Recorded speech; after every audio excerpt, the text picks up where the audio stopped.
Los pueblos que ocuparon los territorios que hoy corresponden a Ecuador y Perú convivieron y guerrearon desde tiempos inmemoriales. Basta remontarse a las campañas expansionistas del Incario desde el sur del continente y la disputa del trono entre el cusqueño Huáscar y el quiteño Atahualpa, que a la postre marcaron el fin del imperio en manos de la corona española. El conflicto entre Ecuador y Perú nace con la independencia del país y después de que nos separamos de la Gran Colombia en 1830. A lo largo del siglo XIX, ambos países intentaron negociaciones directas con miras a resolver el conflicto territorial sin un resultado favorable. Ya para el siglo XX se propusieron varios arbitrajes internacionales, como el del rey de España, del presidente de los Estados Unidos y hasta del Papa, que tampoco fructificaron. La tensión entre los dos países escaló varias veces durante el siglo pasado hasta desembocar en conflictos bélicos, como la llamada Guerra del 41, que marcó un hito en esa relación y concluyó con la suscripción del Protocolo de Río de Janeiro en 1942. Hasta que en el año 1947 se suspendió la delimitación porque entre los ríos Santiago y Zamora se encontró que existía un río en el medio, el Cenepa. Y se declaró entonces inejecutable ese momento el protocolo de Río de Janeiro. A partir de entonces, varios gobernantes ecuatorianos intentaron poner fin al diferendo con el vecino del sur por la vía diplomática sin mayor éxito. En 1960, por ejemplo, el presidente Velasco Ibarra declaró la nulidad del protocolo, misma que no logró respaldo ni reconocimiento internacional. Para inicios de 1981, Ecuador y Perú volvieron a las armas en el conflicto de Paquilla, que costó otras tantas vidas y profundizó la controversia entre los dos países. Heroicos luchadores de Paquilla, Machinaza y Mayaicu.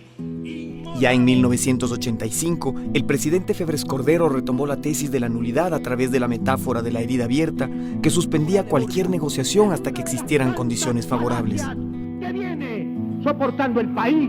Pero como se mantenían altos niveles de tensión, en 1991 los cancilleres de ambos países firmaron un pacto de caballeros que establecía, entre otros acuerdos, un área de seguridad en la zona no demarcada de la frontera, respetando el status quo acordado décadas atrás. Las amenazas que existían era romper un statu quo que había habido por muchos años. El statu quo era que no se cruce la línea Cóndor-Mirador-Cuangos.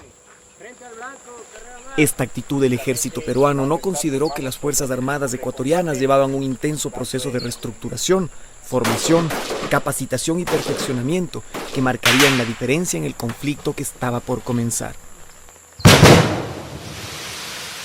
Aprendimos del 81 muchas cosas. Por ejemplo, el 81, las tropas que resistieron los ataques eran conscriptos y gente movilizada. Nuestra decisión fue iniciar las operaciones con fuerzas especiales por el tipo de escenario y por el tipo de entrenamiento. Y es así como 14 años después, el Ecuador no tuvo más opción que hacerle frente a un conflicto armado como consecuencia final de los diferendos limítrofes que los dos países mantuvieron por más de 160 años. Yo cumplí 4 misiones de combate. Ningún soldado quiere la guerra. Se activó una mina, o activé yo una mina con mis 2 pies, y me dejó ese momento mismo ya desintegrados mis pies.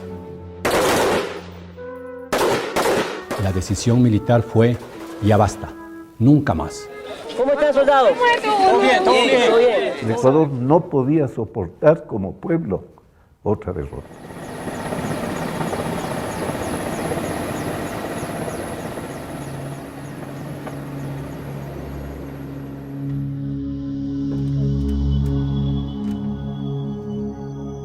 Volver acá a los 20 años, bueno, yo tengo un cúmulo de emociones. Los recuerdos pasan por mi mente muy fugazmente. Para finales de 1994, las hostilidades entre Ecuador y Perú habían vuelto a escalar y el inusual desplazamiento de tropas hacia la zona de la cordillera del Cóndor eran señales inequívocas de que se avecinaba un conflicto armado que no se había podido resolver por vía diplomática. ¡Viva el Ecuador! Yo recibí la disposición de formar parte de un escuadrón con mi patrulla, que nos fuimos a realizar una misión, que era el desalojo en base del norte, que es en la naciente de Cenepa. Fue ahí donde inició la guerra en sí. El 26 de enero de 1995, una guerra no declarada y focalizada en la cordillera del Cóndor había comenzado. Los enfrentamientos se intensificaban y dejaban como resultado un costo humano altísimo. Maniobras políticas y mediáticas y un alto al fuego que no se cumplió pusieron al rojo vivo los enfrentamientos. El riguroso entrenamiento y la experticia táctica se pusieron a prueba en el conflicto, con operaciones conjuntas de las 3 ramas de las Fuerzas Armadas que llegaron a su clímax del 10 de febrero, cuando la aviación ecuatoriana protagonizó el primer combate aéreo en Latinoamérica y ocasionó el derribo de aviones y helicópteros peruanos. Al 22 de febrero se lo conoce como el Miércoles Negro, debido a un ataque sorpresivo a varias bases ecuatorianas durante el cese al fuego, que dejó el mayor número de bajas para nuestro país. A medida que íbamos avanzando, íbamos viendo ya cuerpos de soldados ecuatorianos que habían sido sorprendidos por parte de esta incursión. Y al llegar a la cima, reorganicé mi unidad y nos lanzamos al asalto. Esa acción, sin embargo, no consiguió desplazar posiciones ecuatorianas y más bien propició una enérgica respuesta bélica por parte de nuestro ejército, denominada la Noche de las Luciérnagas. Ecuador y Perú vivían el horror de la guerra. Usted escucha los aviones que vienen y únicamente escucha que caen las bombas. Y lo único que dice, ojalá no caiga aquí. Disparamos y hubo fuego a discreción y yo veía al cabo Vázquez que estaba tendido en el piso y no disparaba. Cuando le topo la cabeza veo que tenía un impacto en la frente. Se me activó una trampa. No pude evitarle porque una trampa a veces tiene un tiempo de unos 30 segundos, pero esa trampa no me dio tiempo a nada.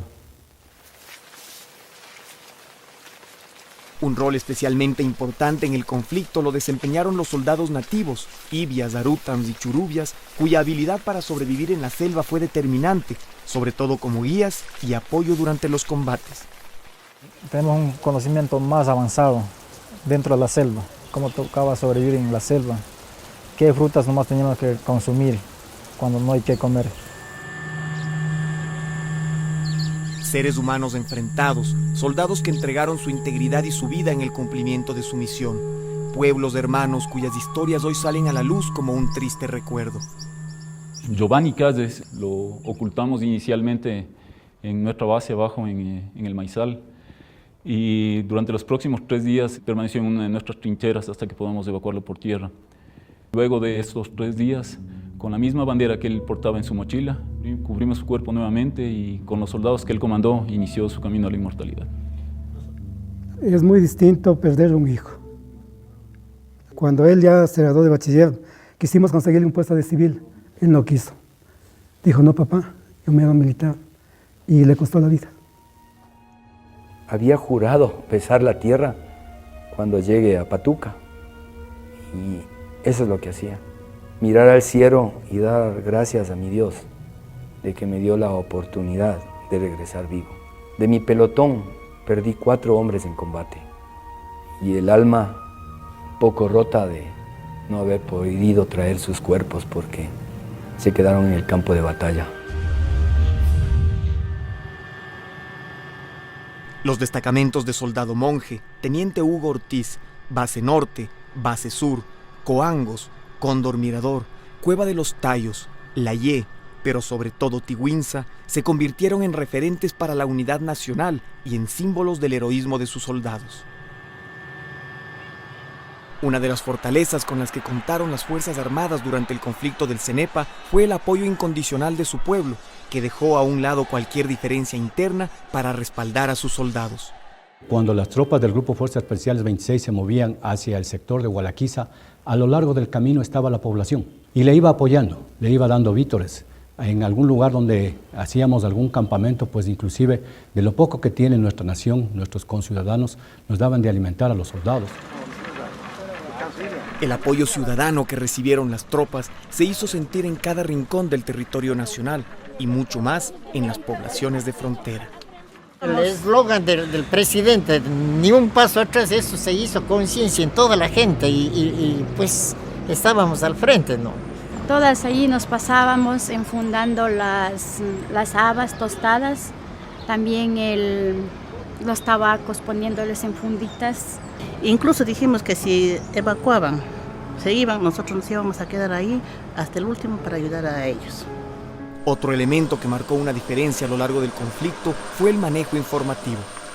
El Ecuador abrió un centro de prensa internacional desde donde se coordinaba la información que se emitía al exterior y se brindaban todas las facilidades, acceso a documentación, entrevistas, movilización al centro de operaciones y seguridad en la zona para corresponsales y periodistas del mundo entero. El éxito fue decir la verdad.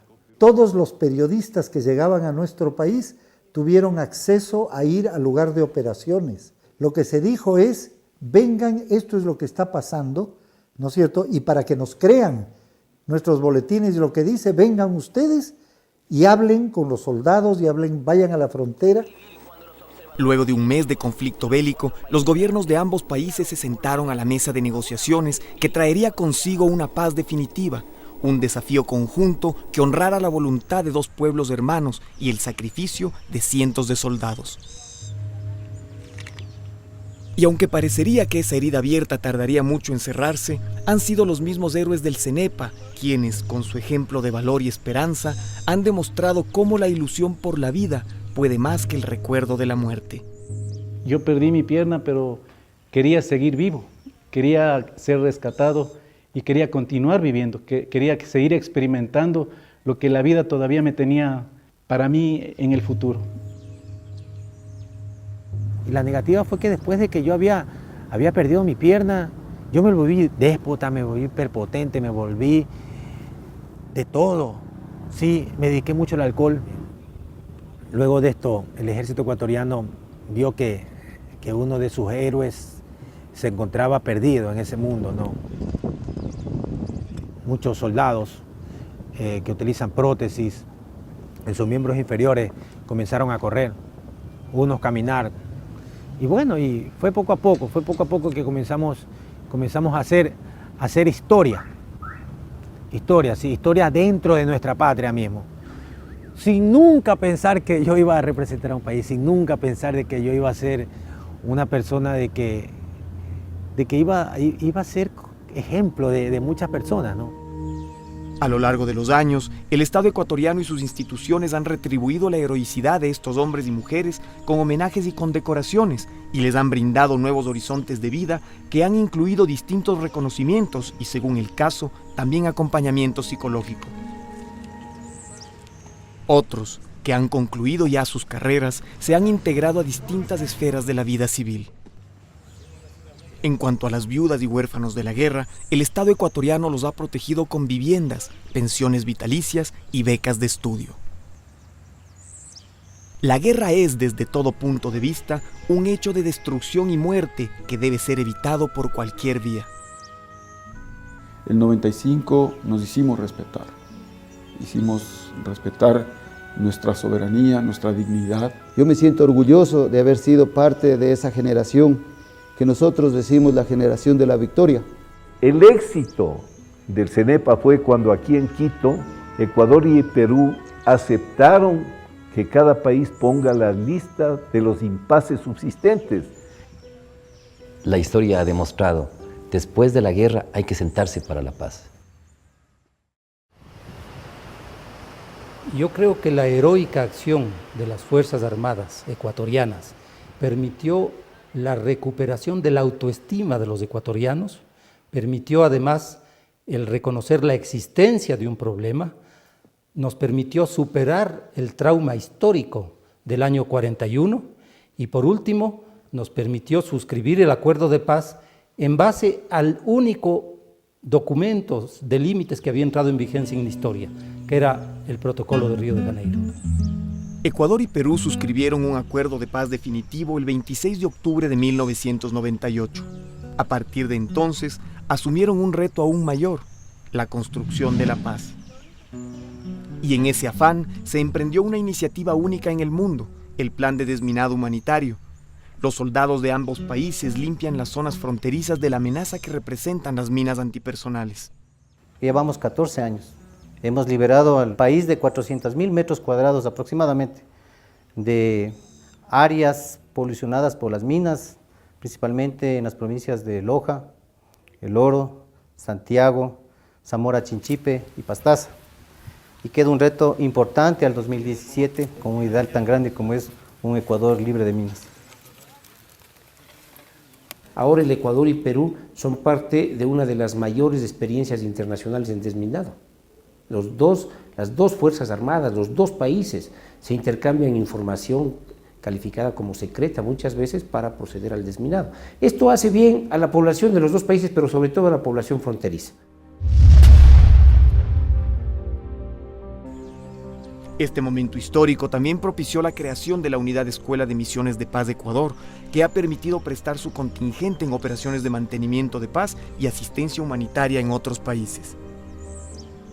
Una vez que hay los acuerdos necesarios para que la ONU pueda proporcionar este apoyo con personal tanto militar, policial o civil, que se despliega justamente para mantener la paz en un país donde está quebrantado por efectos de conflicto o problemas de derechos humanos. Otro ejemplo del cambio de época que viven las relaciones bilaterales con el vecino del sur es la demarcación de la frontera marítima a través de un acuerdo internacional firmado en 2011 y que estaba pendiente desde hace 60 años. Y luego de eso más bien logramos consolidar últimamente totalmente nuestra frontera marítima y que no ha sido solamente reconocido por los dos países, sino está ratificado en la ONU. De tal manera que en la actualidad tenemos en el ámbito marítimo totalmente cerradas las fronteras. Creo que en este momento posiblemente es uno de los momentos más propicios para la relación de amistad y de entendimiento que tenemos realmente con la Armada del Perú. Nosotros los mandos militares hemos aumentado nuestras relaciones de confianza mutua a través de ciertas normativas, ciertos convenios, una cartilla de seguridad que nos permite nosotros movilizarnos y cumplir las actividades militares a lo largo del límite político internacional Ecuador-Perú.